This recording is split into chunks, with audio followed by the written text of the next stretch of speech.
누가복음 23장 50에서 56절의 말씀은 아리마대 사람에 대한 이야기 나옵니다. 그리고 예수님의 그 무덤의 장사에 대한 이야기 나오는데, 우리가 이 아리마대 사람을 보면은, 이 요셉을 보면은 조금 이상하다 하는 부분이 있습니다. 뭐냐면 이 사람은 평소에는 그도 예수님의 제자라. 다른 복음서는 그렇게 나옵니다. 예수님의 제자인데, 근데 그 다른 사람에게 그 사실이 알려질까 두려워가지고 은희하더니 자기를 숨겼다는 거죠. 그리고 표면적으로 나타나지 아니했다는 겁니다. 사실 유대인들이 그런 결의를 했기 때문에 누구든지 예수를 믿는 자는 다 그 사회에서 쫓아내기로 결의를 한 바가 있습니다. 그렇다면 이 아리마대 사람은 예수를 믿는 것이 드러나면은 모든 걸 다 쫓겨납니다. 모든 걸 다 뺏기고 자기 인생은 그 사회에서 끝이 나는 겁니다. 그렇기 때문에 사실 두려울 수밖에 없죠. 예수 믿는다는 걸 남들이 알면은 가족까지, 자기 자손들에게까지 자기가 쌓아놓은 모든 것 다 허물어지는 거 아니겠습니까? 어쩌면 죽을지도 모릅니다. 그런 위협이 있는 사회, 그 당시 풍토였으니까. 그런데 예수님이 살아계실 때도 그랬는데, 예수님이 돌아가시고 난 다음에 빌라도인데 가서 예수님의 시체를 달라, 그래서 그것을 장사를 했다. 예수님이 살아계실 때는 도움받을 일들이 있습니다. 예수님이 기적을 일으키시니까. 또 예수님 믿으면은 여러 가지 좋은 일들이 있으니까 그럴 수 있는데, 예수님 돌아가시고 난 다음에 이제는 볼 일이 없잖아요. 그런데 자기 자신의 정체를 만천하에 드러낸다는 것, 세상적으로 보면 되게 어리석어도 말할 수 없이 어리석은 거죠. 예수님 돌아가시고 난 다음에 그 시체를 뭘 하겠다고, 그 시체를 달라 그러고 자기 정체를 다 드러내는 이야기입니다. 그 왜 그랬겠습니까? 그 빌라도에 가서 시체를 달라 했을 때는 이 사람 요셉이 숨어 있었겠습니까? 아니, 그도 예수님이 돌아가실 때 군중 속에 섞여서 어떻게 되는지 봤을 겁니다. 예수님의 다른 제자들도 그랬겠죠. 멀리서 군중 속에 숨어가지고 지켜봤겠죠. 그리고 예수님이 그렇게 돌아가시는 걸 봤는 겁니다. 그러나 일어나는 일들을 보고 그 예수를 찌른 그 군병들도 이는 진실로 하나님의 아들이었도다, 그렇게 증거를 했던 것처럼, 거기에 현장에서 끝까지 지켜 있었던 사람들은 일어난 일들 보고 믿을 수 있었을 겁니다. 뭐냐면은 3시간 동안 하늘이, 그래, 낮 12시부터 예수님 돌아가실 바로 그 시점까지 3시간 동안 개기일시 있었던 겁니다. 하늘이 그냥 캄캄하게 아무것도 없었습니다. 아무것도 볼 수가 없어요. 그러니까 캄캄하게 안 보이니까 군병들이 예수님 시체 옆에다가, 예수님 달린 십자가 옆에 횃불을 켜놓고 주변을 밝혔을 겁니다. 그리고 시간이 되기를 기다렸을 겁니다. 모든 사람들도 그 불빛 가운데, 그 횃불 가운데 비치는 그 주변에 그 밝아지는 그 모습 가운데 꼭 한밤에 횃불을 켜놓은 거나 마찬가지입니다. 그 예수님의 모습을 그렇게 지켜봤을 겁니다. 말을 숨쉬기가 힘들어가지고 고개를 또 다시 들고, 그렇지만 또 고개가 또 떨어지겠죠. 몸에 수분이 다 빠져난 그 상태에, 그런 몸이 그냥 쭈그러듭니다. 그렇죠. 내 뼈를 다 셀 수 있나이다, 그 말씀대로 이렇게 고개가 저절로 떨어지니까 이렇게 보면은 몸에 뼈가 앙상하게 다 보이는 그런 상황이에요.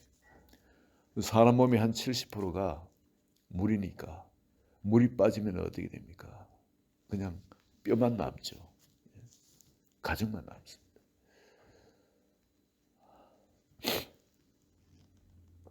아르마데 사는 부자가 요셉이 빌라도에 가서 그 시체를 달라고 했을 때 정말 모든 게 그냥 손에만 대지 표면에 드러나지 않을 수 있는데 지금까지도 숨어가 지냈지 않습니까?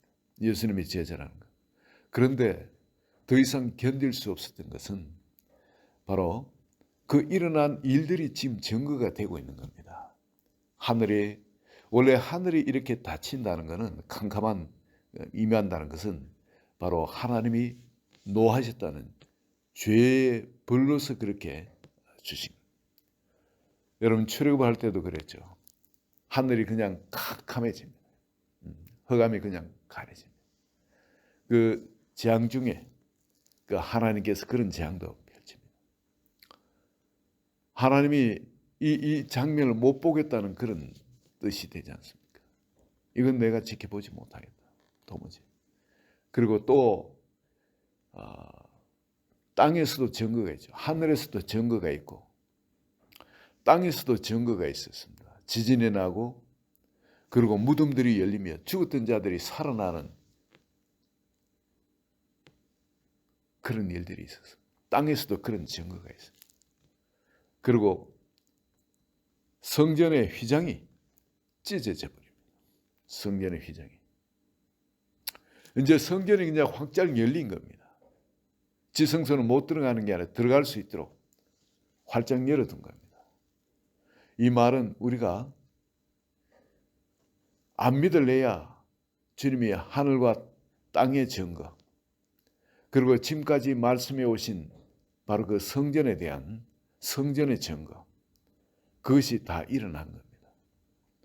그리고 요셉은 지금 성경에 보면은 하나님 나라를 기다린 자라.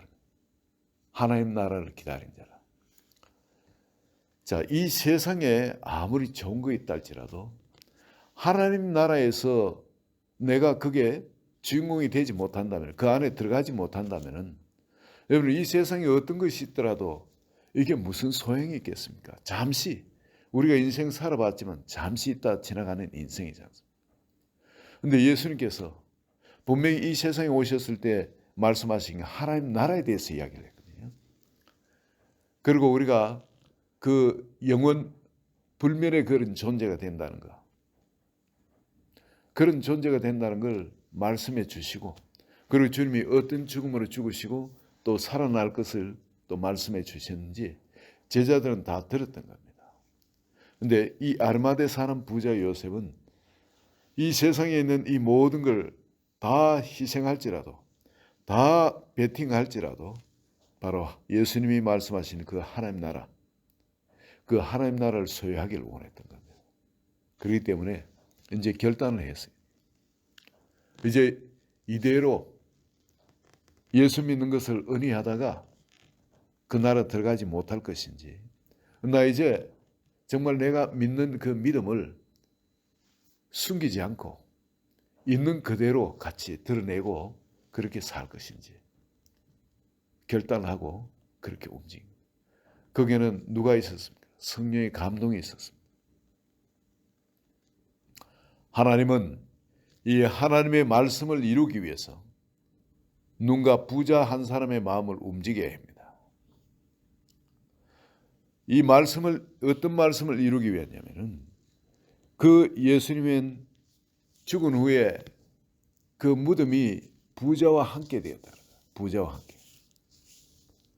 그 성경 말씀에 그렇게 예언이 되어 있기 때문에 그 예언을 이루기 위해서 누군가 부자의 마음을 움직이는데 성령께서 아리마대 사람 부자 요셉의 마음을 움직이셨다. 그 예수의 제자이기도 하니까. 그랬을 때 아리마대 사람 부자 요셉은 주저하지 않고 성령의 감동을 따라 그동안 수동적인 그런 신앙생활을 하던 것을 이제 능동적으로 죽으면 죽으려 하고 모든 것을 깨뜨려버리고 그 어둠 속에서 숨은 곳에서 나오는 겁니다. 나와서 빌라도에 가서 시체를 달라고 그 예수님의 시체를 자기 무덤이죠. 파놨던 자기가 죽으면 묻으려고 했던 그 무덤에다가 놓고 장사를 지냅니다. 우리 크리스찬들도 그런 것 같아요. 이제 내가 믿는 사람이라는 거. 이 믿는 사람이라는 것은 딴 게 아니고 이제 예수님이 나의 주인이 되도록 내 자리를 내어드리는 겁니다. 내가 주인이 아닌 거예요. 내가 하고 싶은 거 이것저것 옛사람이 하고 싶은 것들이 얼마나 많습니까? 습관을 따라 지금까지 익숙해 있던 그런 삶의 것들이 있습니다. 그러나 예수님을 따른다는 것은 십자가를 지고 따르는 겁니다. 내가 포기해야 될 거, 내가 내려놔야 될 거. 그렇지만 주님이 원하는 것, 그건 성령께서 깨우쳐 주시고 말씀이 빛으로서 내 마음을 밝혀주시며 어떤 길로 걸으라는 걸 말씀해 주십니다. 그리고 성령의 감동하심과 성령의 이끄심이 내가 어떻게 걸어야 할지, 어느 길로 가야 할지, 뭘 해야 될지 말씀해 주십니다. 우린 끊임없이 옛사람이 다시 그 옛사람의 정체성을 입도록 우리를 잡당깁니다. 그렇지만 예수님 분명히 우리가 새 사람의 정체성 가운데 살아가도록 우리를 그 자리에 또 부르십니다. 우리 결단해야 될 사람은 바로 우리 자신이지 어느 누구도 우리를 하나님이 우리를 위해서 예비해 놓으신 그 자리로 강제로 할 수는 없습니다.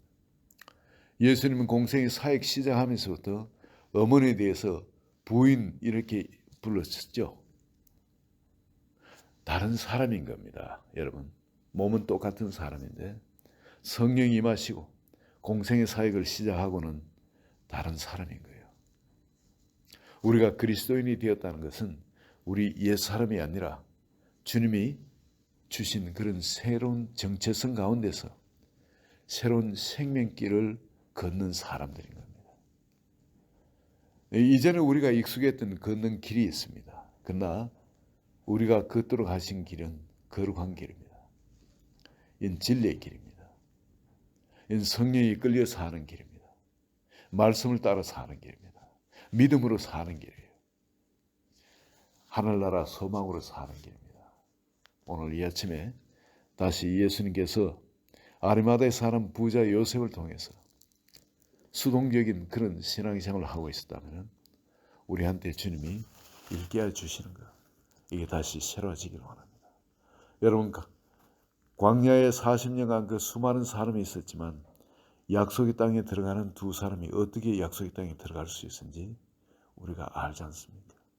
그 다음 세대, 그 60만이 광야로 들어갈 때도 그 사람들도 요단강을 물이 그렇게 가득 창이란데 죽으면 죽으려 하고 말씀을 앞세워서 그렇게 걸어 들어갔을 때 그때 요단강이 갈라지고 약속의 땅을 차지할 수 있었습니다. 약속의 땅에서도 끊임없이 그 강력한 전투가 일어나는데 자기 목숨을 내놓고 말씀을 따를 때 승리가 일어났습니다. 그 약속의 땅이 지경이 넓어진 겁니다. 오늘 우리 이 자리에 계신 한 분 한 분도 여러분, 이게 믿음의 삶은 어떻게 보면 두려운 거예요. 성령이 이끌려서 말씀을 따라 움직이지 않으면은 절대 한 발짝도 움직일 수 없는 그런 길입니다. 내 옛사람의 생각이 아니라 하나님께서 바로 그 예수 그리스도께서 십자가에 죽기까지 하시면서 무엇이 진리인가 하는 거, 그리고 우리를 위해서 예비해 놓은 그 부활의 영광, 그 하나님 나라가 어떤 것인지 하나님이 직접 그 목숨을 주시면서 믿지 못하고 불안해하고 의심하는 우리에게 확실하게 믿을 수 있도록 그 열어주시고 우리를 초청하신 주님의 그 초청을 아르마다의 사람 부자 요셉이 모든 걸 걸고 잡았던 것처럼 오늘 이 아침에 결단하고 그 축복을, 그 영광을 움켜쥐는 그런 여러분 되시기를 예수 그리스도 이름으로 축원드립니다.